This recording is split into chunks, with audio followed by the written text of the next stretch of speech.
안녕하세요. 대한민국 모든 엄마의 육아가 스트레스가 아닌 행복이 되는 그날까지 함께하는 써니킴쌤입니다. 선생님, 저 땡땡 엄마인데요. 네, 잘 지내셨어요? 네, 그런데 이걸 말씀드려야 할지 모르겠네요. 무슨 일이신데요? 엄마들 단톡방에서 싸움이 일어났어요.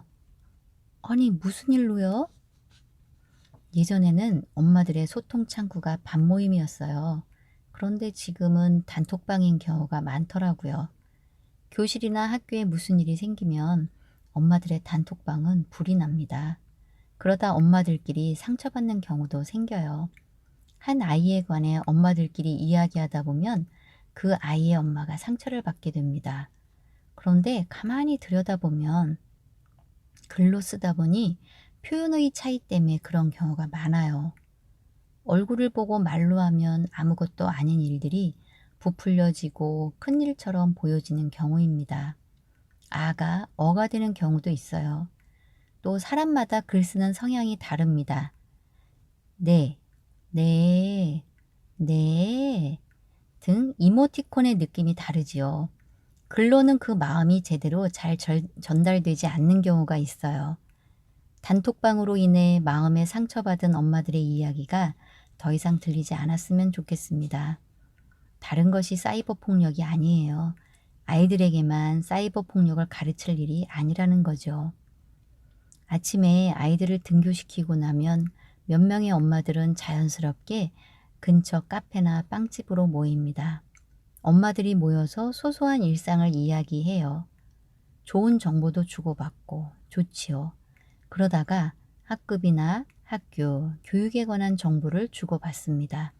그런데 여기서 소위 잘 나가는 옆집 아이의 엄마에게 휘둘릴 수 있으니 조심해야 합니다. 왜냐하면 그 불똥이 내 아이에게 튈 수 있기 때문입니다. 워킹맘일 경우 엄마들의 단톡방에서 정보를 많이 얻으려고 해요. 엄마들은 자신에게 정보가 없어 내 아이가 불이익을 받지 않을까 걱정하는 마음으로 단톡방에 참여합니다. 엄마들은 사실 옆집 엄마가 어떻게 하는지 궁금하기도 해요. 더구나 옆집 아이가 상을 받거나 잘한다는 소식을 들으면 더합니다. 내 아이는 왜 그렇게 안 될까? 어떻게 하면 저 아이처럼 될 수 있지? 그 비법이 궁금해집니다.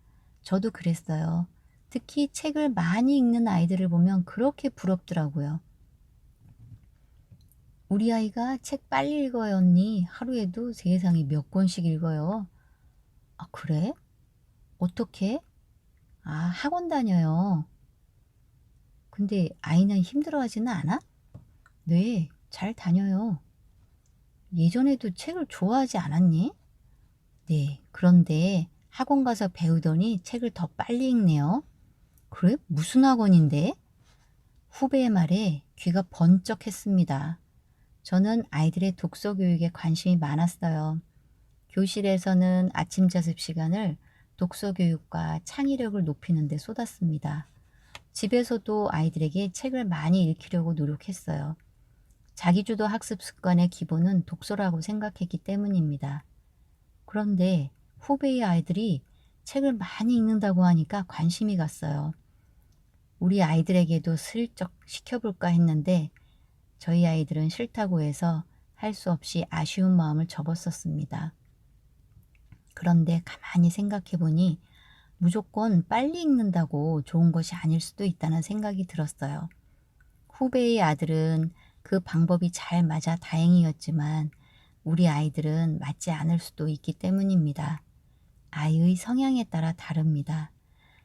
그 학원에 가지 않았어도 둘째는 책을 좋아하는 아이로 자랐습니다. 아이를 일단 믿어보세요. 대한민국 모든 엄마가 좋은 엄마 되는 날까지 함께하는 써니킴쌤이었습니다. 감사합니다.